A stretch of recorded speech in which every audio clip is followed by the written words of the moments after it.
Dartmoor Prison, isolated from the outside world by walls of granite.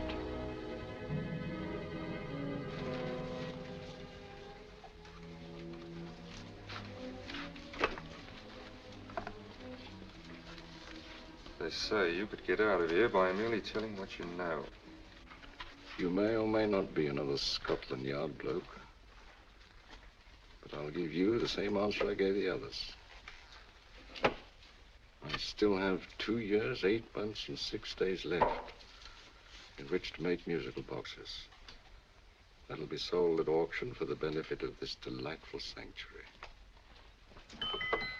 And I intend to sell them.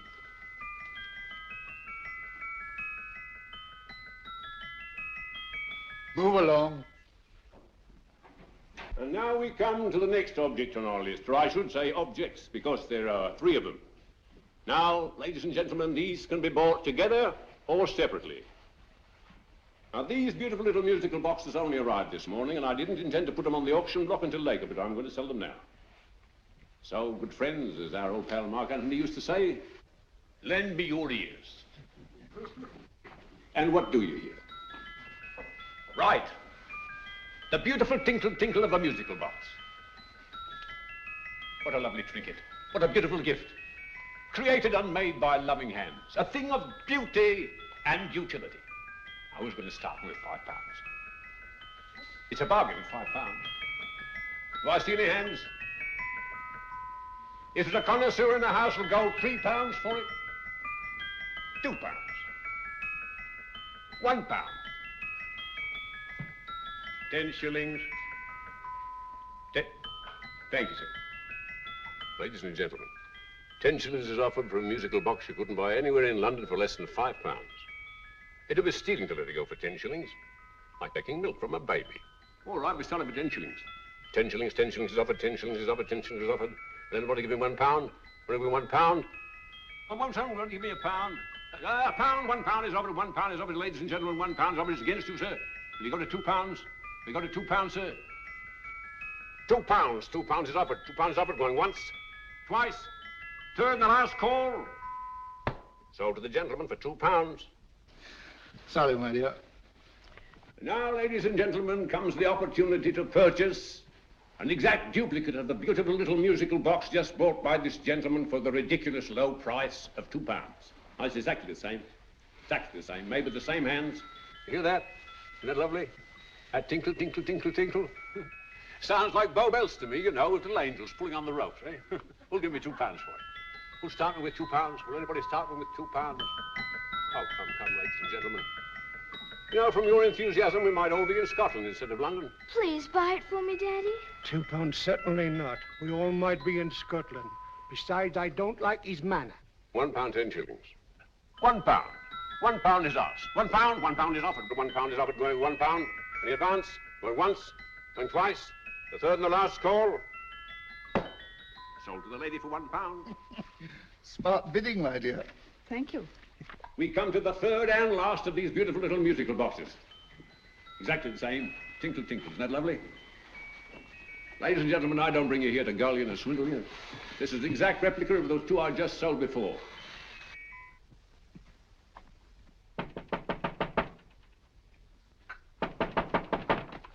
We're closed. But this is extremely important. Come in, sir, come in. I'm sorry to disturb you, but I was unfortunately delayed from arriving in time to bid on certain articles which I was rather anxious to obtain. Oh, perhaps they weren't sold, sir. We are carrying several things over. What might the articles be, sir? 3 identical musical boxes, about so large. Oh, I'm sorry, sir, but they were sold. Pity you weren't here to bid on them. They didn't bring anything like the real value. I'm most anxious to obtain them. I wonder if your records would show who the purchasers were. Oh, we don't usually give out that information, sir. For certain, shall we say, sentimental reasons, I'm most anxious to get in touch with the purchasers. I'd be willing to pay, shall we say, £5. Well, for certain sentimental reasons, sir, we'd be very happy to oblige. Alfred, today's sales. The 3 musical boxes. Musical boxes. Oh, here we are. The first purchase for £2 for Mr. Julian Emery, 52 Portman Square. Write this address down, Alfred. Yes, sir. Second didn't leave any name. Oh, how unfortunate. I think she's a dealer. You see, they don't like us to know where the things are going. On account of the profits. You say the second purchaser was a woman. Can you give me a description of her? Oh, she was a young woman. Fairly tall, slender. Had a light complexion and dark hair, and she was wearing A grey suit, don't you remember? That's right. She probably runs a gift shop. She paid £1. You say she comes here fairly frequently? No, I didn't say so. But she does, sir. Like as not, she'll come in on Thursday. We have sales on Mondays and Thursdays. Ah. And the third box? The third? Oh, Mr. William Kilgore, 143B Hampton Way. For 10 shillings. Quite a drop from £2. Mr. Kilgore was a Scotchman. Oh. Well, thank you. You've been most helpful. Oh, thank you, sir. And any time you're passing, dropping, we always have lovely things for sale. How kind, sir? Thank you. I'll be back Thursday.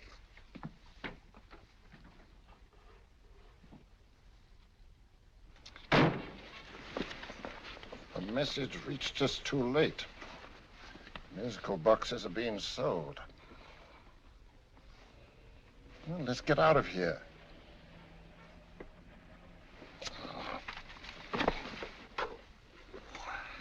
Someday you'll go too far.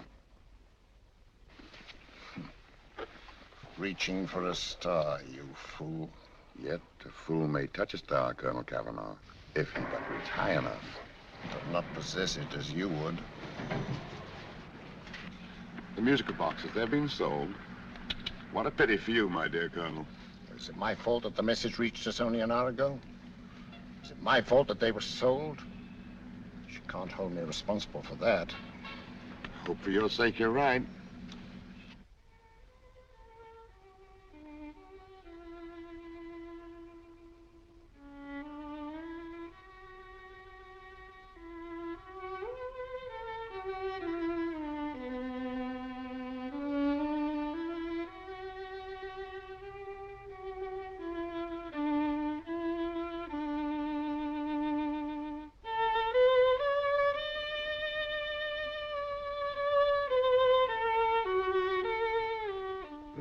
Upon you tonight at 7:45, a gentleman who desires to consult you upon a matter of the very deepest moment.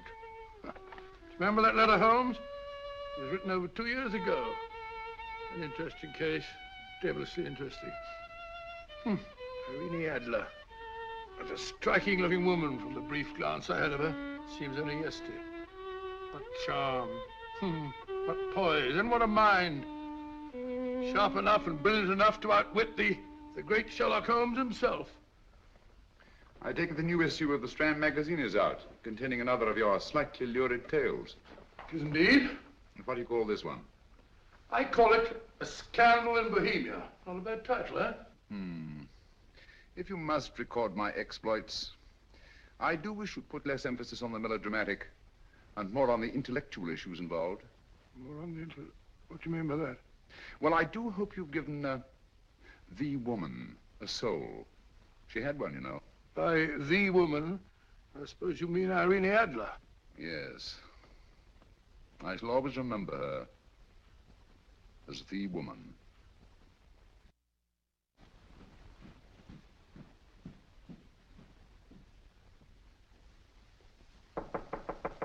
Come in. I Stinky. That's it, old boy. How are you? How are you, old boy? I haven't seen you for years. I want you to meet my old friend Sherlock Holmes. Holmes, this is Stinky. In other words, Julian Emery. How do you do, Mr. Emery? Watson has often spoken of you. Oh, has he? Yes, we were at school together. Yes, more years ago than I care to remember, but you didn't come in here just to remind me of that. No, I just happened to be in the neighborhood and saw your lights burning, so I took the liberty of looking you up. Still writing your mystery stuff? Yes, there's a new one out this week. Good, I never miss them. Oh, good, thanks. I say that bandage makes you look very interesting. Still poking your nose into other people's business as usual? Who hit you? I haven't the foggiest notion. Somebody knocked me on the head in my own living room, and then proceeded to commit the most idiotic burglary you ever heard of. Fellow must have been balmy as a coot. Balmy? Why? Come sit down, old boy. Would you like a cup of tea? Huh? Oh, all right. I'll go and tell Mrs. Hudson about it. Yeah. Why do you say the robbery was idiotic, Mr. Emery? Oh, simply from the fact that with about £5,000 worth of musical boxes in my living room, the thief, who I caught in the act, made off with one that isn't even worth £5. I gather you're a collector of musical boxes. Yes, I am indeed. Some of them are very beautiful, but not the one that was stolen. The thief evidently grabbed the first thing that came to his hand when he heard me coming into the room. Still, it's rather odd, isn't it, that having disposed of you, he didn't pick up something more valuable. Mm-hmm. Was there anything unusual about the stolen box? No, nothing at all. No, I picked it up in the south of France, several years ago. You say you have many valuable music boxes, and yet the thief made off with one that isn't worth £5. Sounds like rather an intriguing little problem. Well, I take it that he was just an ordinary petty thief and didn't know the value. That is a possible explanation, and yet I venture to say that the average petty thief has a more extensive knowledge of the value of objet d'art than the average collector. Well, anyway, that's Scotland Yard's theory. They didn't get very excited about it. That's consistent anyway. I wonder if I might see your collection, Mr. Emery. Oh, of course you could, yes. Nothing a collector likes more than showing off his trophies. When would it suit you? No time like the present. Good. My place is just round in Portman Square. Shall we? Yes, right. Hello? Where are you going? Stinky hasn't had his tea yet. Oh, I'm sorry. We're going round to my place, where I'm going to give you something better than tea. Now, this one was made for Louis XV, and is one of the very few still in existence from that period. And a particularly fine specimen is that. Charming, isn't it? Quite. It all sounded to me like a lot of mice running about on a tin roof. I'm afraid you have no ear for music, Watson. Give me a good old band playing a rousing march. You have all your silly little tweets.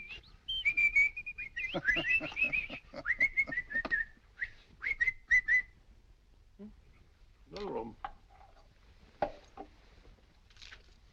This is me.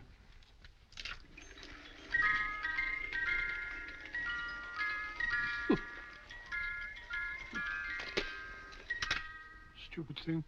Singing rabbit. What would you say offhand is the value of a box like that, Mr. Emery? Well, it's hard to say offhand, but I think we'll bring about £500 or £600 today. It's the gem of my collection. Yet a thief who steals an oddity like a musical box passes up one worth £500 for one of almost no value at all. Odd. Very odd.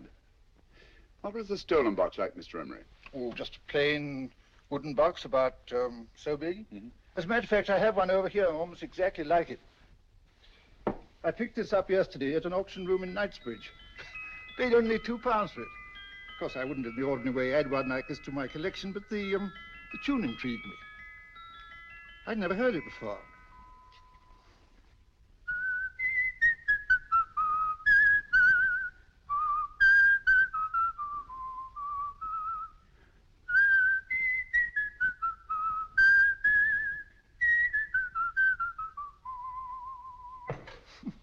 You have a remarkable ear for music, Holmes. Rather an unusual melody. Sit down, will you? Thanks. You say you bought that box at an auction sale yesterday? Yes, the Gaylord auction rooms in Knightsbridge. Mm-hmm. Run by old, what's his name? Crabtree. Handsome man. At what time was the robbery committed? Oh, about 3 o'clock this morning. You know, Mr. Emery, that box and the robbery might well be cause and effect, especially since you say that the stolen box outwardly resembles this one a great deal. And Scotland Yard were not particularly interested, eh? Oh, yes, but I wouldn't blame them for that, especially as I told them I was quite unable to describe the thief, except, of course, for the fact that it was definitely a man. All you remember is that you came in here and someone struck you on the head. Yes, the next thing I knew, my man was trying to revive me. It might be wise for you to put that box away somewhere and lock it up. Oh, I don't think that's necessary. Besides, everything's insured. Well, at least if any further attempts at robbery are made, I'd suggest that you call the police, rather than running into any personal danger. Oh, come, Holmes, aren't you being a bit of an alarmist? Possibly. Well, I must agree with old Stinky. Seems to me you are making rather a mountain out of a moleskin. Molehill is the word, old boy, and it's time you were in bed. Thanks so much for letting us see your place. Now the day has been glad meeting you. Holmes, I can't understand why he was so mysterious. Seems to me the petty thief explanation was the only sensible one. Really? Yes, I can't see how you can believe it was anything else. I didn't say I believed it to be anything else. The petty thief theory is the obvious one, I grant you. However, it's often a mistake to accept something as true merely because it's obvious. The truth is only arrived at by the painstaking process of eliminating the untrue. We are not able to do that in this case without further data. Rubbish, you're pulling my leg. You're trying to turn a tuppenny halfpenny robbery into an international plot. No, I'm not. I just hope that your friend Stinky is a little more cautious in the future. Just in case.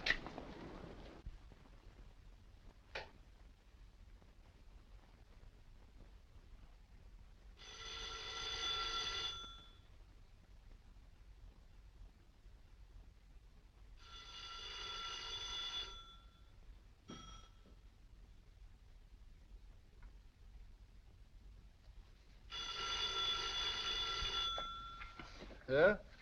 Yeah? Julian Emery here. Who? Why, of course I remember you, Mrs. Courtney.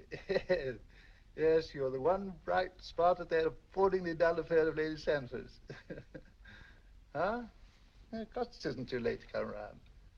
Yes, I shall be delighted to give you a drink. I tell you what, come straight up and I'll leave the door unlatched. Right, well, 15 minutes? Good. I shall be counting each moment. No, I mean that, really. Right, goodbye.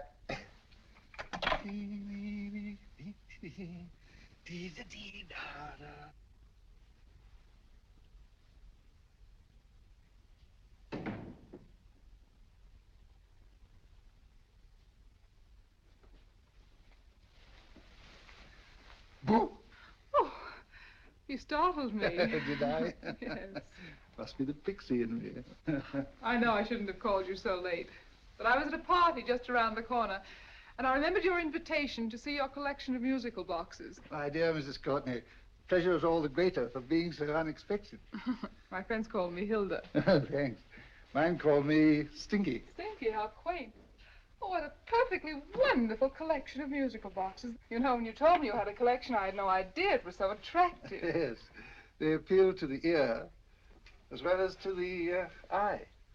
Oh, what a plain little one. Why, it looks just like a country cousin amid all this grandeur. No. You mustn't underestimate the country cousin. Only last night a burglar broke in here, and with all these to choose from, went off with one very much like it. Really? Yes, I don't mind the loss of the box so much, but I do resent this crack on the skull. But it makes you look so interesting. Oh, do you think so? It's funny, that's what old Fatso said. Fatso? I mean, Dr. Watson. He was here this evening with a friend, Mr. Holmes. He's interested in my collection, too. Sherlock Holmes?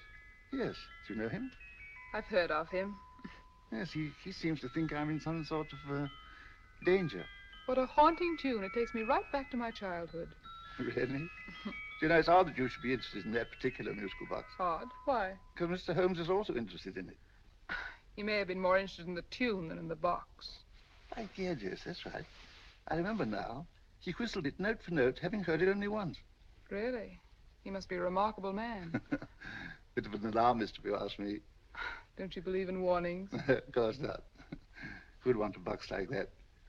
I would. You're not serious. Oh, but I am. Well, you put me in a very awkward position. I'm a collector, you know. And the collector buys but never sells. But if the price were high enough... The price has nothing to do with it. It's the principle of the thing. Yes, well, we haven't had our drink. No, thanks. I must be getting along. Must you really? I'm afraid so. You're not walking out on me, are you? My reputation. Stinky. I say, you know, you are an attractive woman. Thanks.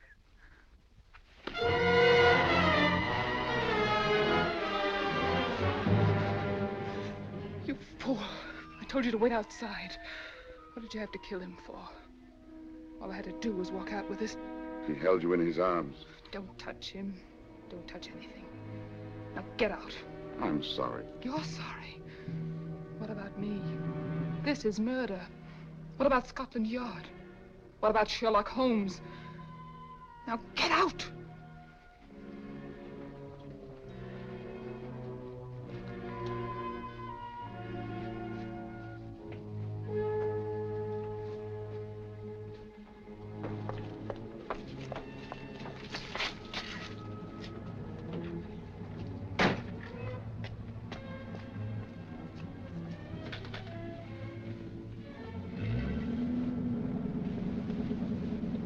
Did you get it? Good. Did you have any trouble with him? Just a matter of murder. Ah, Mr. Holmes. Hopkins? Thanks for coming so promptly. Inspector Lestrade suggested that I call through to you. Mr. Emery was the client of Mr. Holmes, Inspector. Indeed. You didn't mention that when I telephoned you, Mr. Holmes. Well, not exactly a client, Inspector. Sergeant Thompson? He was killed between the hours of 11 and 2 o'clock this morning, Mr. Holmes. Must have been someone he knew, someone of whom he had no suspicion. Poor old Stinky. It's all my fault. I should have prevented this. Well, it's no time to start talking about that now, Doctor. Apparently it's gone. That's the second attempt on the musical box that Emery bought at the auction sale. And this time it was successful. But that box was only worth £2. It was worth a man's life, Watson. I think we'd better pay a visit to Gaylord's auction room and that fellow Crabtree. Inspector, may I suggest that you make a complete search of this flat for a small, plain, musical box about that size. Thank you. Come on, Watson. You say the first box went to Mr. Julian Emery. The second to Mr. Kilgore, 143B Hampton Way. And the third to the unidentified young lady who presumably has a shop and lives near Golders Green. That's right, Mr. Holmes. Isn't it rather strange, Mr. Crabtree, that you should have had 3 identical musical boxes all playing the same tune? Where'd they come from? Dartmoor Prison. Dartmoor? Here, we get a regular shipment from there every month. The inmates manufacture them. Well, they make all kinds of things, you know, pipe racks, wastepaper baskets, musical boxes. Did you happen to notice if anyone showed any particular interest during the auction in the purchasers of these 3 boxes? Oh, come now, Mr. Crabtree. This is very literally a matter of life and death. Well, since you put it that way, Mr. Holmes, there was a gentleman came in here about an hour after closing time, and he was in an awful state, he was. He gave me £5 to tell him where the boxes had gone to. He said they had a sentimental value for him, sir. Expensive sentiment. Can you describe him? He was tall, distinguished looking, and he had grey hair and a moustache. He was quite a gentleman, sir. What was his reaction when you were unable to supply him with the address of the young lady who owned the shop? I told him the young lady usually come back on Thursday. He said he'd come back on Thursday. Now, that's tomorrow. Thank you, Mr. Crabtree. You've been very helpful. Thank you. Come along, Watson. Where are we going now, Holmes? To the home of Mr. Kilgore, the man who bought the 3rd box.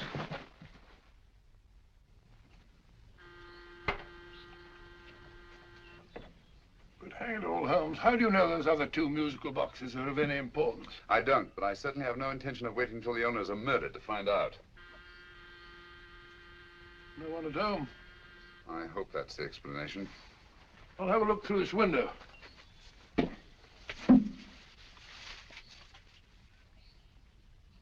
Doesn't seem to be anyone there. The whole place seems deserted as far as I can see. Yes. Mr. and Mrs. Kilgore at home? No. When do you expect them? Oh, in an hour or so. There's no use your hanging about. They don't buy nothing from peddlers. Peddlers? My good woman, this is Mr. Sherlock Holmes. Sherlock Holmes? Oh, go on. Do you mind if we come in and wait? My business is rather urgent. Well, I've got to go out and do my shopping. And I don't know as Mrs. Kilgore like any strangers nosing about. Quite all right, I assure you. Well, I've got to be off. You 2 wait in the parlor. And no smoking either. Mrs. Kilgore says it smells up the house. Funny old girl, Holmes.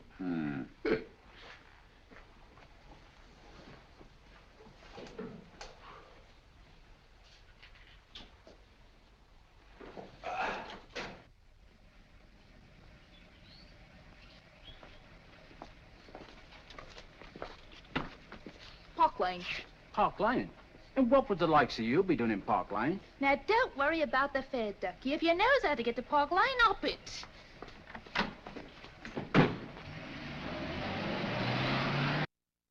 You know, Holmes, I've been thinking. There must have been something hidden in that box of old Stinky's. Stolen jewelry, possibly. What's up, Holmes? Listen. What's this, the steam in the water pipes?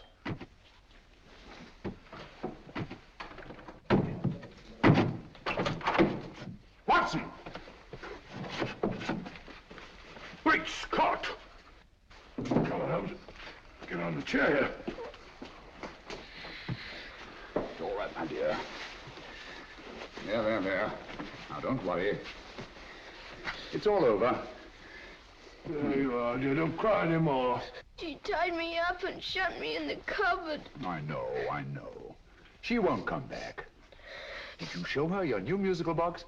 Yes, she said she wanted to hear it play, and as soon as I showed it to her, she grabbed hold of No, I me. know. Don't worry. We'll buy you a new musical box. Yes, my dear, the best one in London. Watson. Oh, what a fool I've been. What do you mean, Holmes? She took the musical box out of this house in that market basket, right under our very noses. Why could the Kilgore charwoman want to take the music box? She isn't the Kilgore charwoman. She's a consummate actress. An extremely clever, unscrupulous woman who will stop at nothing. Take care of the child, will you, Wolfella, till our parents get back. Explain everything to them. Of course I will. But, Holmes, where are you going? Somewhere, somehow, I must get to the young lady who bought that third musical box before our opponents find her. I only hope that I won't be too late. Oh, no. No, darling, you mustn't cry anymore. Now, cheer up. Would you like to hear old Uncle make a noise like a duck?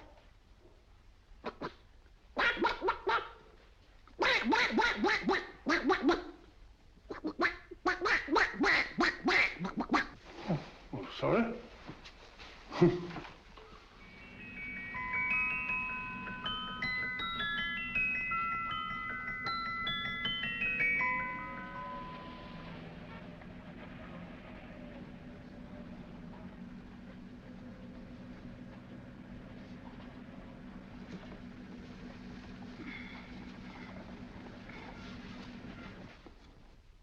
Now, ladies and gentlemen, how much am I offered for this beautiful lace Dresden china figurine? A lady of the French court. Now, this is the genuine article. What a beautiful ornament for your mantelpiece. Or you could use it as a centerpiece on the dining room table. Now, will somebody start me for £10? Will somebody start me for £10? £8? £7? All right, £5 is offered, £5 is offered, £5 is offered, £5.10, £5.15, £5.15. £6 is offered, £6, going once, going twice, the third and the last call. Have you all done? Sold to the lady from Twickenham for £6. Next, we have a real museum piece, ladies and gentlemen. A fine 19th century doll. A costume an exact replica of the holiday clothes worn by the Hungarian peasant women. Now, ladies and gentlemen, an article like this would cost you from £15 to £20 in a West End shop. I'm not going to ask you for anything like that. Who'll give me £2 for it? £2. Anybody offer me £2? £2 for the Hungarian? £2? £1. What? Anybody give me £1? Anybody offer me £1 for the doll? £1 is offered, ladies and gentlemen. £1 is offered. Now, I'm not going to waste your valuable time or mine in trying to get one half of what this beautiful doll is worth. If the young lady can steal it for £1, that's her good fortune. So it's going once, it's going twice, the third and last call. Any more? Sold to the young lady for £1. And now, ladies and gentlemen, may I draw your attention to something which may be a great surprise to you, worthy of any collection. The only other one like it is in the British Museum. It's a Ming vase of the 7th dynasty. This vase lay in a large collection somewhere outside Rome for over 2 centuries, I understand. It was discovered there by the noted antiquarian Sir Andrew Coppleston. Now, some of you may remember Sir Andrew Coppleston. Besides being a noted traveller and antiquarian, he's also a gentleman rider.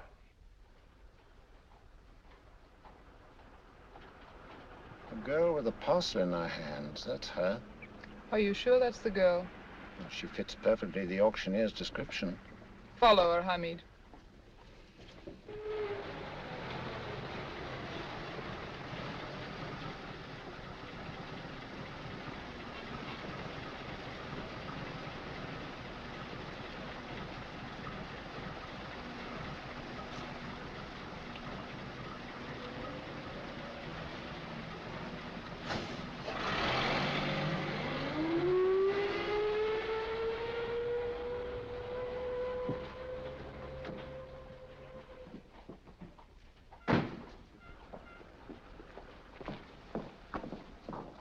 It's lovely, dear. And only £1. We can get at least 3 for it. Easily.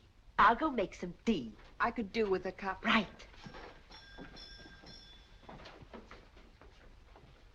Good afternoon. Good afternoon. I'm looking for a birthday gift for a 7-year-old girl. What would you suggest? We have some lovely dolls. Now, this Hungarian I think peasant- she has enough dolls already. Books are always welcome. Well, I'm looking for something a little different. Well, that's rather cute. What is it? Well, that's a musical box. Children always love them. And this is an exceptionally nice one. It plays many tunes.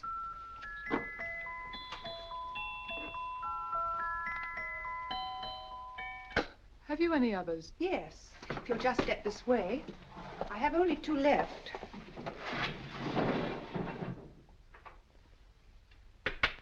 How nice.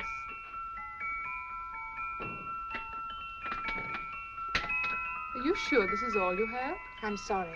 They're rather hard to find, you know. That's our entire allotment. I did have one other, but I sold it earlier this afternoon.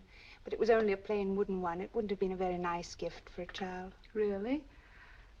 Do you happen to know who the purchaser was? Why, yes. He left his card, just in case anyone should inquire for him.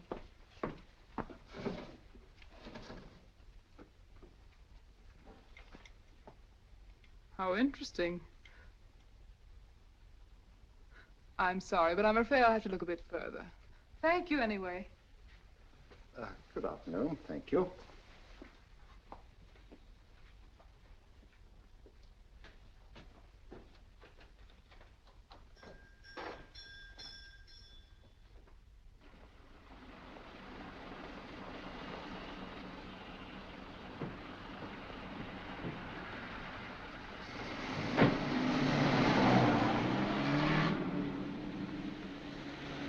Heavy!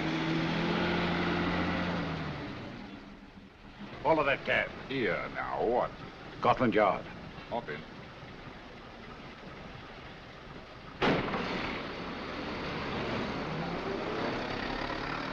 Sherlock Holmes. I might have known.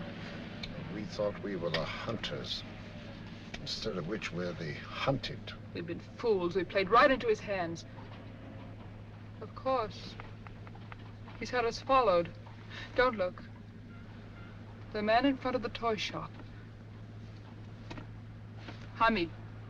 Turn sharp right at the next corner and again at the next.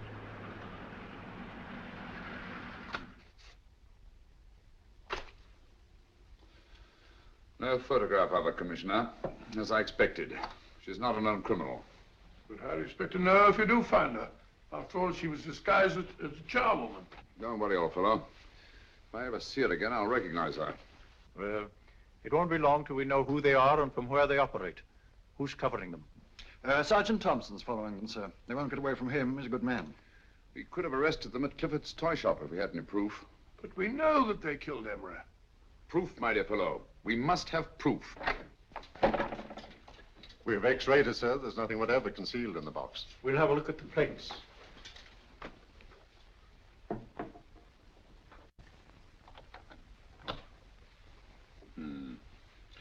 There must be some clue. And it's probably so obvious that we've all overlooked it. Seems to me we're up against a bunch of lunatics. Not lunatics, my dear fellow. Extremely astute, cold-blooded murderers. What can these little musical boxes have in them that's so important? Don't forget, they were made in Dartmoor prison. You can smuggle stuff into prison, but not out. Do you want us to break the box apart, sir, to see if there's anything the x-ray hasn't caught? No, not yet. Do you mind if I take it? Certainly. Thanks.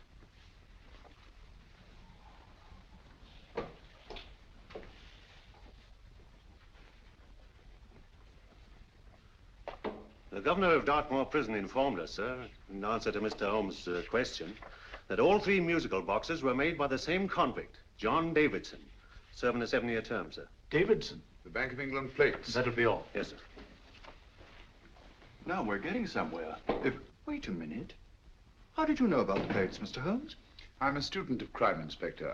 I make it my business to know about such things. And when the name of Davidson was mentioned... Well, who is this fellow Davidson? As long as Mr. Holmes seems to know all about it already, I suppose there's no harm in telling you. 2 years ago in London, there occurred a robbery of such tremendous importance, although the stolen articles themselves have no intrinsic value whatsoever, that the Home Secretary was instrumental in seeing that not a word of it appeared in any newspaper. But you never told me anything about this, Holmes. You were away at the time. Articles of no intrinsic value and yet of such importance? I don't understand. Davidson was apprehended within 15 minutes of committing the theft. But by that time, he'd hidden the articles in question and they've yet to be found. Before going further, Dr. Watson, I must inform you that this matter is not to be mentioned outside of this room. Of course not. Do I look like a man who'd gossip? Let's not go into that now, old fellow, shall we? Davidson had been employed for years in a position of extreme trust by the engravings department of the Bank of England. The articles he stole were nothing less than a complete duplicate set of plates for printing £5 notes. What? The Bank of England's own plates? Precisely. And with those plates, a gang of crooks could flood England with £5 notes, not forged in the usual sense of the word, but notes undetectable from genuine Bank of England notes in any way whatsoever. Good heavens. Any whisper at all might have resulted in enormous damage in shaking public confidence in the Treasury. We tried everything after we arrested Davidson. Offered him a shorter sentence if he'd tell us where he'd hidden the plates. Why, we even put in Scotland Yard men with him as cellmates, but no results. Obviously, Davidson's a man of strong character and infinite patience. Yet suddenly he feels impelled to smuggle out the secret of the hiding place of the plates to his confederates. Why? I don't understand, Mr. Holmes. Well, for example, has the Bank of England made any plans to radically change the design of the £5 note so that in, say, 7 years from now, notes made from the stolen plates would be worthless? Confidentially, Mr. Holmes, such a move was discussed. But replacing all the £5 notes in circulation would be such a Herculean task that nothing's been done about it as yet. I see. Of course, there is another possible explanation. Davidson didn't have much time to find a hiding place before he was captured. He may be afraid that the plates will be accidentally discovered before he's released. Hence his anxiety to communicate their whereabouts to his confederates as soon as possible. I believe you've hit it, Mr. Holmes. I'm sure that the message is contained in this musical box. Or rather, in all 3 musical boxes, since possession of all 3 seems to be essential. Our opponents have 2/3 of the puzzle, we have 1/3. Well, what are you going to do, Holmes? Try to deduce the message from the 1/3 that we have.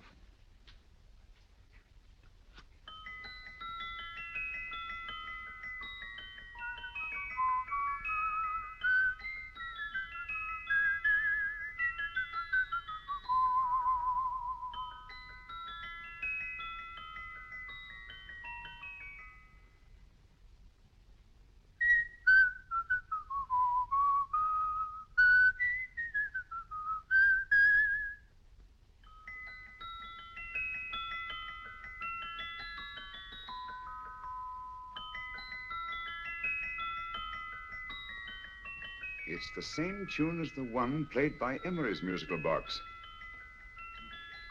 And yet it's different. Sounds the same to me. The tune. Somehow the tune is the key to the mystery. It must be the tune. Otherwise, why use 3 musical boxes to convey the message? Why not collar boxes or shoe boxes? Yes? Oh. It's for you, Inspector. Oh, thank you, sir. Inspector Hopkins speaking. What? Where? Golders Green Station reports they've just found Sergeant Thompson's body. From the tire marks on his clothes, he was apparently run over by a taxi. What an unfortunate accident. Not an accident, my dear fellow. I'm afraid it's murder. Never know just who you're going to meet when you're walking down a busy London street. Mrs. Hawkins, Mrs. Brown, any subject of the crowd. Oh, you never know just who you're going to meet. So you better hold your topper in your hand, just in case you meet a lady on the Strand. Girls will think you're kind of sweet, and your day will be complete. Oh, you never know just who you're going to meet. Now, a gentleman is judged by his appearance. Yes, a gentleman is judged by how he talks. Now, he's much better off when he's acting like a toff, especially if he's taking him a walk. What on earth is this outlandish place? A rendezvous for actors. Actors? Buskers, old boy. You've seen them 1,000 times. Actors who entertain the queues, waiting outside theaters. Who you're going to meet when you're walking down a busy London street. So you better wear your best, elbow eyes to look your best, 'cause you never know just who you're going to meet. So you better keep your manners right in view, just in case a lady gives a how'd you do. Keep your trousers in a pleat, shine your shoes and keep them neat, 'cause you never know just who you're going to meet. Blimey. Mr. Holmes. How are you, Joe? Never met him. And yourself? Fine, thank you. I want you to meet a friend of mine, Dr. Watson, Joe's sister. Oh, well, any friend of Mr. Holmes is a friend of mine. Hi, Joe. He did me a good turn once that I'll never forget. Yes, I cleared Joe of a most unpleasant charge. Murder, no less. Oh, really? By proving to the satisfaction of the police that he was busy at the time blowing open someone's safe. That's right, Governor. Good gracious me. Joe, now you can help me. Come on, buzz off, buzz off. Come on, up it, up it. Can't a gentleman have some peace and quiet around here? And you too. There you are, Mr. Holmes. Now we can have some peace and quiet around here. Thank you, Joe. There's £5 in this for you. Well, I wouldn't want to take it on myself, sir, but I can get somebody to do it for you for half of that. You don't know what the job is yet. For £5? Murder, ain't it? What? No, Joe, not murder, just music. I want you to identify a song for me. Oh, there ain't a song that's been written that I don't know. That's why I came to you. Of course, the violin is more my instrument, but, oh, well, here we go. Now listen to this, Joe.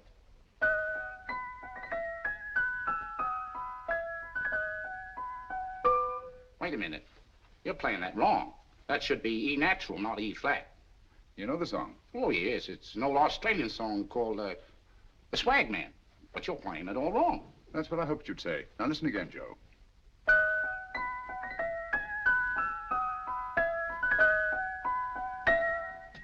That's the same tune, all right.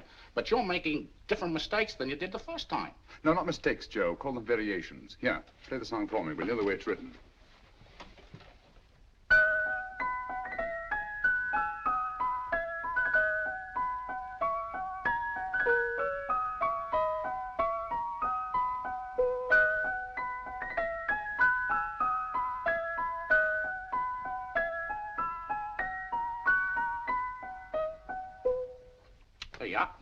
Thank you, Joe. What's it mean, Holmes? Are you onto something? Perhaps. I don't know yet. It's probably a code of some sort. Joe, could you write the song down for me? The way it was originally written? Oh, sure, Mr. Holmes. But it'll take a few minutes. Mm-hmm. Here, Mabel. Pale ale. Come on, up to it. Along with it.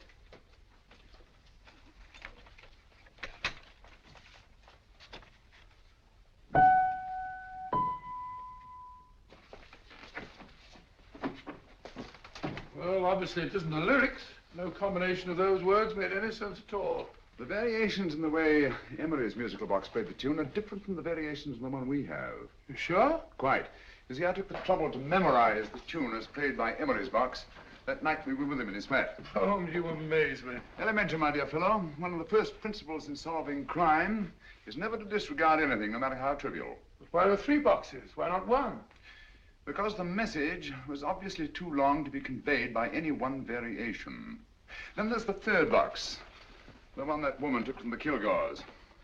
That contains yet another set of variations. Yes, well, it's all beyond me. Well, all we have to do now is to find the secret of the variations. Not a very easy problem to solve, my dear fellow.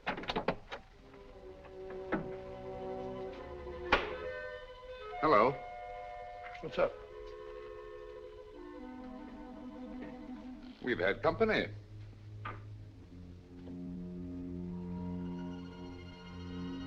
I say, this is outrageous. Ask Mrs. Hudson to come in here, will you? Right.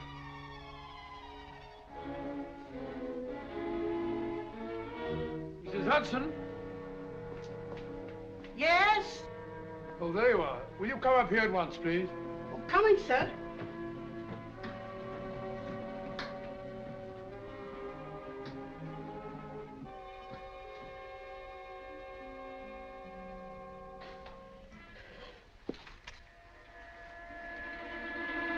Mercy me, Mr. Holmes. What has happened? Who called while we were out, Mrs. Hudson? Just a young lady. The one who said you wanted her to wait for you. And a nice-looking old gentleman with Our her. friends again, Watson. Friends? What did the young lady look like? Oh, I couldn't see her face. She had a heavy black veil on. But she had such a nice way with her. Oh, I'm sorry, Mr. Holmes, if I've done anything wrong. But you did say I should always let clients come in and wait for you. Don't worry, Mrs. Hudson, don't worry. You had no way of knowing. It's quite all right, quite all right. Now, don't worry, Mrs. Hudson. Don't worry. Where on earth's the musical box? They didn't get it. Didn't get it? Where is it? It's in your hand. Huh? In that biscuit jar. Take the biscuits off the top. Now put your hand inside, and you'll find the music box. Well done, Holmes. Well done. Amazing.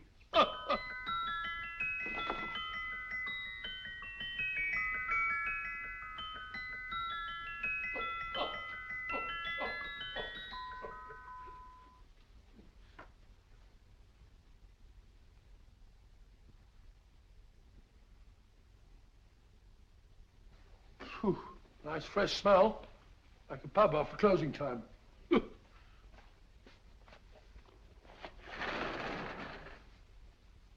I say, Holmes. What? It's morning. Allow me to congratulate you on a brilliant bit of deduction.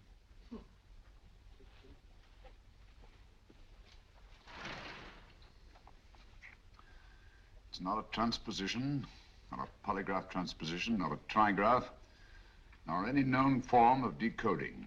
How about the Morse code? Have you tried that? Yes, at about 3 o'clock this morning. I'm sorry, old man. I was only trying to help.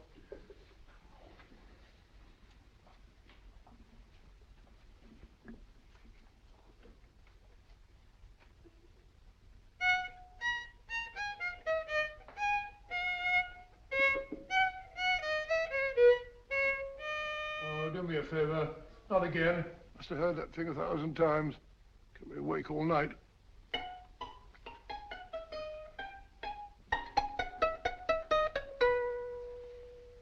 Not a very distinguished composition, I grant you.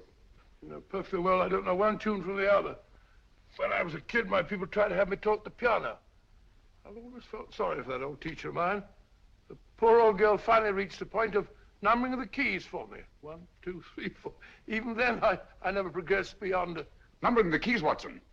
The 19th key of the keyboard is the 19th letter of the alphabet. S. Here. Now, put down when I give it to you, old fellow, will you? The first altered note. Write S first. Now, the 8th key is H. The 5th key, E. The 12th key, L. The 6th key, F. S-H-E-L-F. Shelf. Your piano lessons were not in vain, old fellow. You've solved it. Thank you. Thanks, old bean. Hold it. We now have 2/3 of a message. Behind books, 3rd shelf, secretary, Dr. S. Presumably, these are the first and second portions of the message. And this gang has the first and third parts of it. Precisely. Then it's a stalemate? Yes, Commissioner, but we can't leave it like that. There's no doubt in my mind that they'll try to secure our third of the message that's missing. Well, I assume you've taken every precaution to guard the Clifford music box. Oh, yes, it's carefully hidden at Baker Street with Dr. Watson on guard. However, I'm reasonably certain that, difficult as it may be, we can find the plates even without the missing part of the message. Behind books, 3rd shelf, secretary, Dr. S. Well, outside of the fact that Davidson hid the Bank of England plate somewhere in London, Mr. Holmes, I don't see that we've progressed at all. Allow me to point out to you, sir, the key words Dr. S. It looks as if the plates were hidden in the house of the doctor. Whether S stands for his first or last initial remains to be determined by a process of elimination. Well, there must be 10,000 doctors in London with S for a first or last initial. Precisely. And every one of them will have to be questioned in person. That's why I say this is a task for Scotland Yard. It's a task, all right. But Scotland Yard has searched worse haystacks and found the needle. Well, for the time being, I'll leave the matter in your hands, gentlemen. We'll call you if and when we get a lead on our mysterious Dr. S. Thank you. In the meantime, I intend to follow up a little clue concerning a cigarette.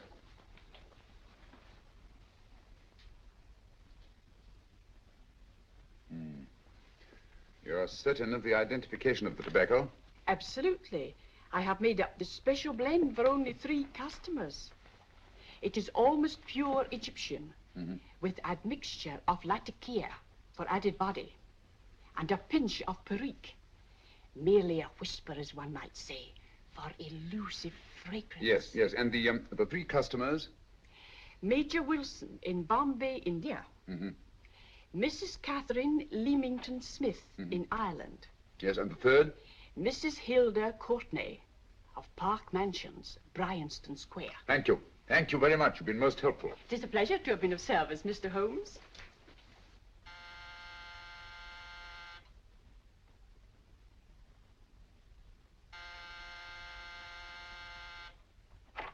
Yes? Mrs. Courtney? Yes. My name is Sherlock Holmes. Oh, do come in. Thank you. I've heard of you, of course, Mr. Holmes. I believe we have a mutual friend in Sir Edward Brookdale. He's spoken to me of you quite often. Indeed. And to what good fortune am I indebted for this visit? I think you know Mrs. Courtney. Well, I did get a summons for speeding last week. But outside of that, I don't think I'm of any interest to the police. Oh, come now, Mrs. Courtney. You seem to forget that you and I have met before. I'm sorry. I'm sure I would have remembered meeting the great Sherlock Holmes. Please sit down. Thank you. You say we met before. Yes. At the home of Mr. and Mrs. Kilgore, 143B Hampton Road. Kilgore? I don't think I know anyone of that name. Well, I didn't say you knew them. As a matter of fact, you called on them when they were out. I don't understand, Mr. Holmes. Really? And you were dressed rather differently. Indeed. Cigarette? Thank you.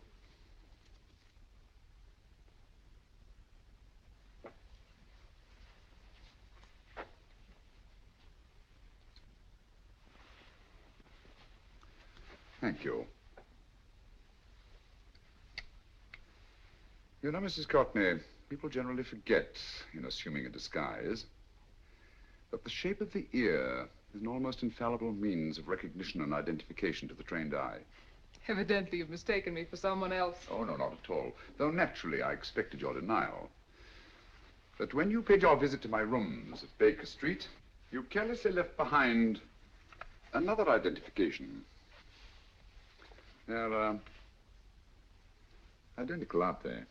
Yes, I must admit they are. You see, Mr. Holmes, to catch one as clever as you, I had to use a very special lure. I knew you'd be unable to resist the bait of my cigarette, having read with great interest your monograph on the ashes of 140 different varieties of tobacco. I should advise you not to move, Mr. Holmes. I must congratulate you on your ingenuity, Mrs. Courtney. It was indeed a brilliantly designed trap. Thank you, Mr. Holmes. Praise from a master is indeed gratifying. I shall always cherish the memory of your flattering words. Memory? Precisely. I'm afraid these gentlemen have a most regrettable task to perform. Unless, of course, you care to turn over the missing musical box with your pledge to take no action against us in the future. I'm afraid that will be impossible. I thought that would be your answer. Hamid! Careful! Careful. There's no need to be unnecessarily rough with our distinguished guests. You realize, Mr. Holmes, that your demise will not take place here. The corpus delicti, you know. Well, naturally. Shall we go? It's so fearfully awkward having a dead body lying about. Don't you agree, Mr. Holmes? Another dead body shouldn't weigh too heavily on your conscience, Mrs. Courtney.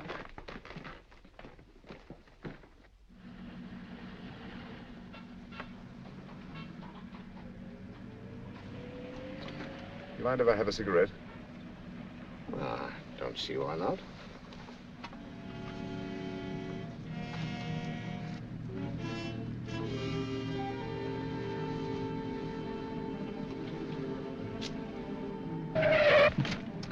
Be careful, Hamid. It's the brakes, they bind. Thank you, Colonel Kavanagh. It's very considerate of you.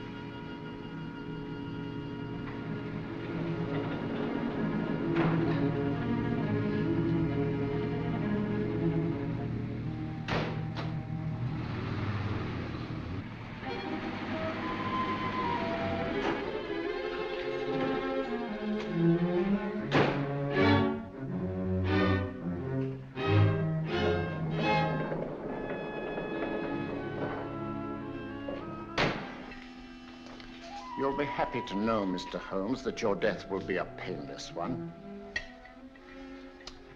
Hamid, attach this to the motor of the taxi.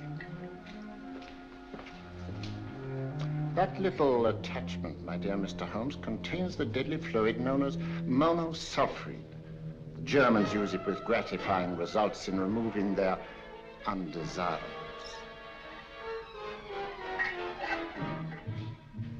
Start the motor.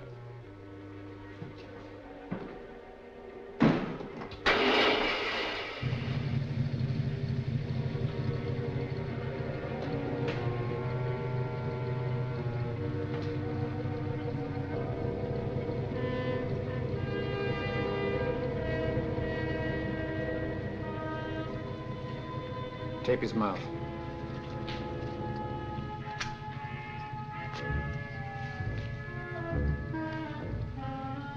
Now, up with him, Hamid.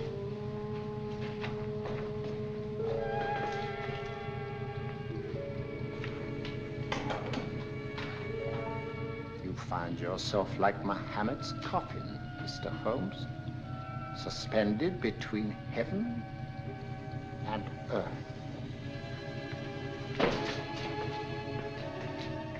Plenty of fuel in the tank?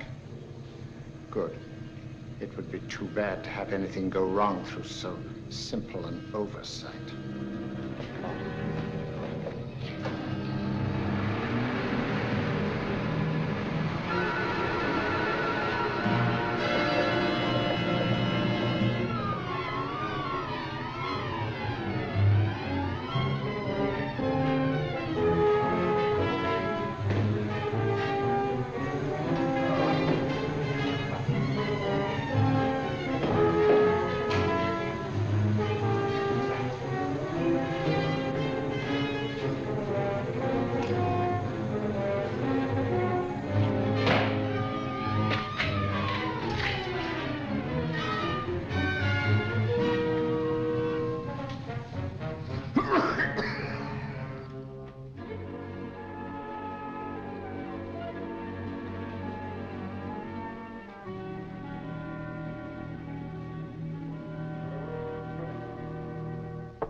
Good afternoon. Mr. Sherlock Holmes? No, I'm Dr. Watson.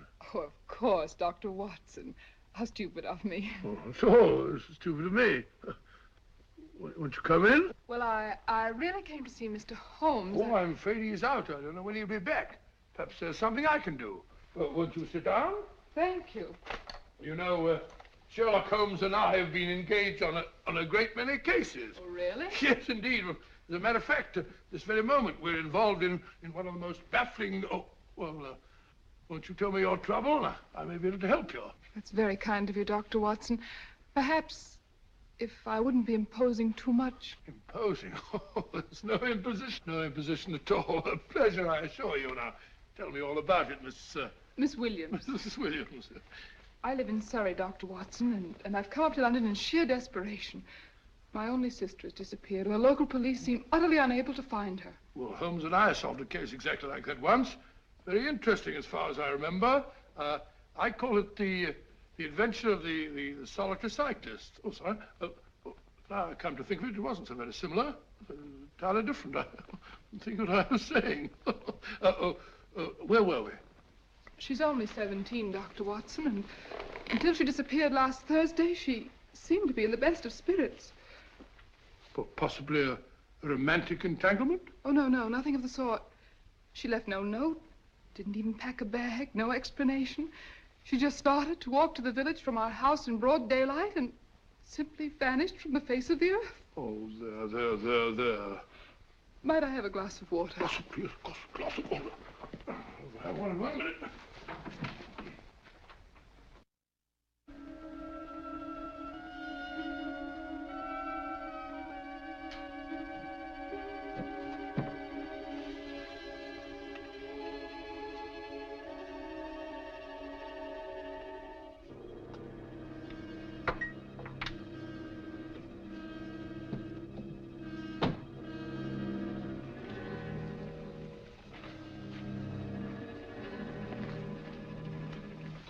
There you are, my dear.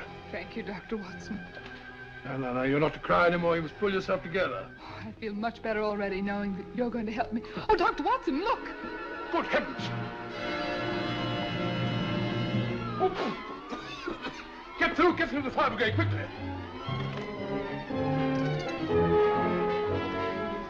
Haven't you a fire extinguisher? By Jove, we have in the kitchen.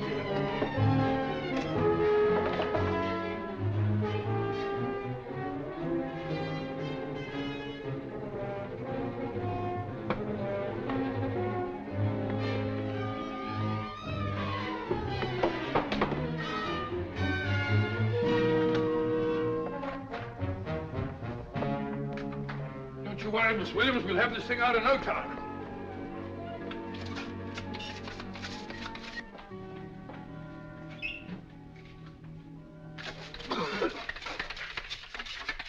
That's got it. Get some air.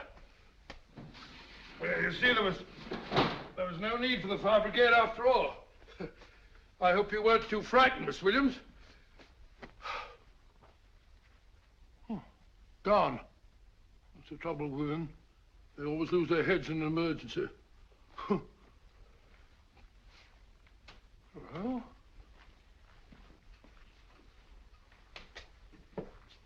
a musical box.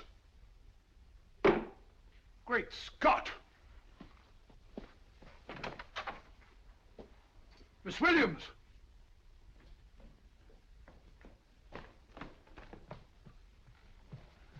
Well? Good. And Holmes?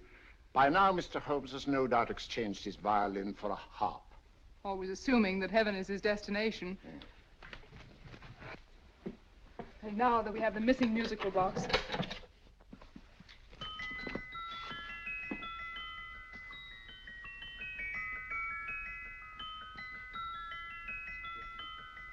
Nineteenth note. 19th letter. S. He hasn't been there, you say? Holmes, where on earth have you been? I've been trying to get you at the club, at Scotland Yard, all over London. You're looking for me in the wrong places. Holmes, terrible things happened. I've been duped. That woman, she made a complete fool of me. Well, what do you mean? Well, she came here, let off a smoke bomb. I thought the whole place was on fire, and my first thought was to save the musical box. No need to say any more. She has the box. Yes. Don't blame yourself too much, old fellow. She's an extremely clever antagonist. Smoke bomb, you said?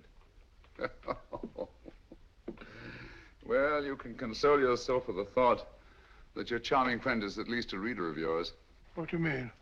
If I remember correctly, you wrote about my little experiment with smoke and the cry of fire in a story you entitled A Scandal in Bohemia, which has just appeared in the Strand magazine.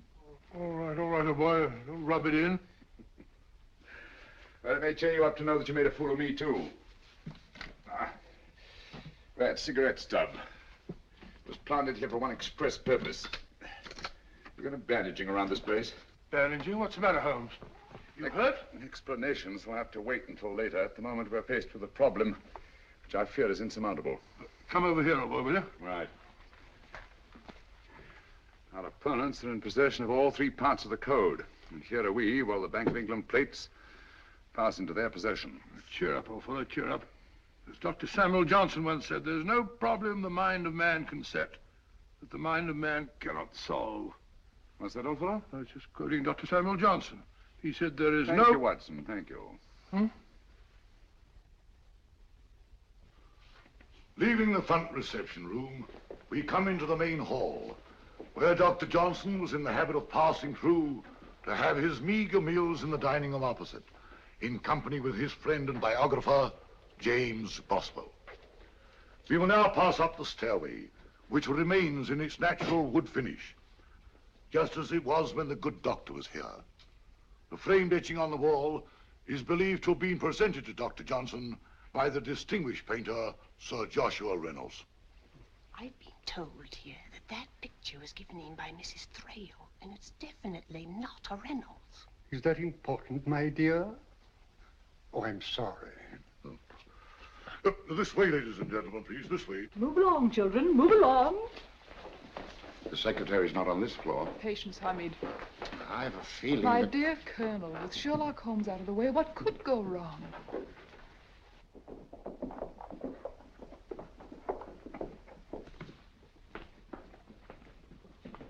And here we have the Garrett Library, in which Dr. Johnson wrote his famous dictionary, and in which you will see also many of the great man's books and other items of interest. Step forward, ladies and gentlemen, please, step forward. Standing in the corner is the secretary, which contains many of the original works by the literary genius. On this table, Dr. Johnson's cat, Hodge, used to sleep while his master worked. A strange thing about this cat, ladies and gentlemen, was its love of oysters. They do say that the dear doctor often went hungry to find the cat that delicacy. What a pity. Now we will visit the grey room, which is immediately below us, in which you will see the very bed in which Dr. Johnson died. What did he die of? Gout. Just gout. This way, ladies and gentlemen. Mind the steps, please.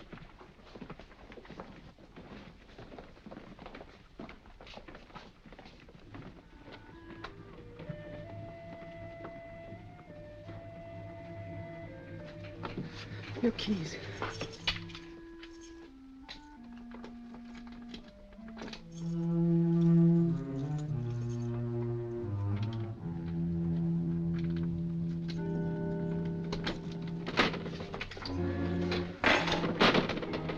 Third shelf up.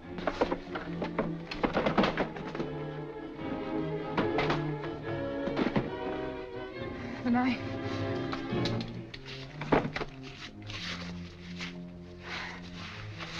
Gentlemen, the Bank of England plates. Well, Mrs. Courtney, so we meet again. No, I shouldn't do that if I were you, Colonel Kavanaugh. I must congratulate you, Mr. Holmes. You're far more clever than I thought. Thank you, Mrs. Courtney.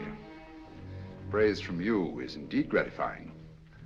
I shall always cherish the memory of your flattering words. Memory? Oh, thank you. And now I have a most regrettable task to perform.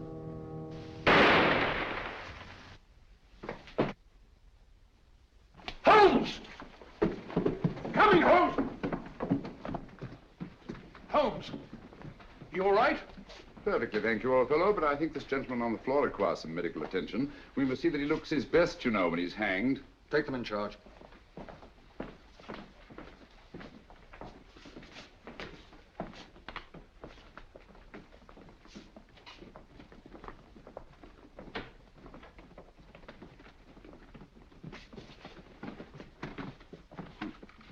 A brilliant antagonist. It's a pity her talents were so misdirected.